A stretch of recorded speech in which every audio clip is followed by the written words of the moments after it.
पूज्य गुरुजन वर्ग आणि येथे जमेल माझ्या बालमित्रांनो, आज मी तुम्हाला जे दोन शब्द सांगणार आहे ते तुम्ही शांत चित्ताने ऐकावे अशी माझी नम्र विनंती. जे देशासाठी लढले ते अमर हुतात्मे झाले, सोडिले सर्व घरदार, त्यागिला सुखी संसार.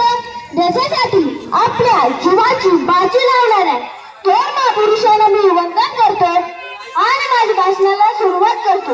मित्रांनो, 15 ऑगस्ट 1947 रोजी आपला भारत स्वतंत्र झाला आणि आपण ब्रिटिशांच्या गुलामगिरीतून मुक्त झालो.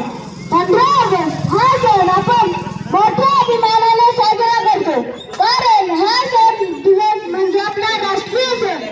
तर मित्रांनो, हा सण साजरा करण्याचे भाग्य आपल्याला सहजासहजी मिळाले नाही. यासाठी अनेक महात्म्यांनी बलिदान दिले, अनेकांनी संघर्ष केला.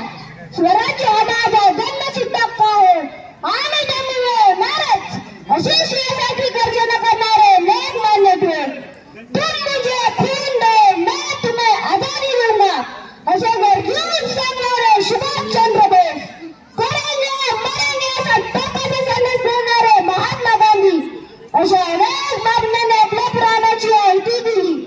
इन्क्लाब जिंदाबाद अशा घोषणा देऊन भारत मातेसाठी फासावर जाणारे भगतसिंग, राजगुरू, सुखदेव अशा अनेक क्रांतिकारकांचे योगदान स्वातंत्र्य लढ्यात अमूल्य आहे. कितीतरी क्रांतिकारकांनी तुरुंगवास भोगला, कितीतरी क्रांतिकारकांनी ब्रिटिशांच्या गोळीचे बळी ठरले, तेव्हा कुठे आपला भारत स्वतंत्र झाला. आज आपण मोठ्या अभिमानाने भारतात तिरंगा फडकवतो. भारताला स्वातंत्र्य मिळाले म्हणून महात्मा गांधीने 1942 रोजी चलो जो आंदोलन सुरू केले. या सर्व भारतीय नागरिकांना करेंगे मरेंगे असा संदेश दिला. यावेळी सर्व भारतीय ब्रिटिशांच्या विरुद्ध पेटून उठला आणि त्यातूनच भारताला स्वातंत्र्य मिळाले. 15 ऑगस्ट 1947 रोजी आपला भारत स्वतंत्र झाला. दिल्लीच्या लाल किल्ल्यावर भारताचा तिरंगा अभिमानाने फडकवला गेला. भारताचे पहिले पंतप्रधान म्हणून पंडित जवाहरलाल नेहरू यांची निवड करण्यात आली. अशा प्रकारे मित्रांनो, आपला भारत देश स्वतंत्र झाला.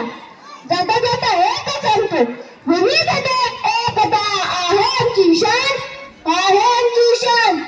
म्हणूनच आहे आमचा भारत देश महान, भारत देश महान. शेवटी या तिरंगी ध्वजाला मी वंदन करतो आणि माझे भाषण संपवतो. जय हिंद, जय भारत.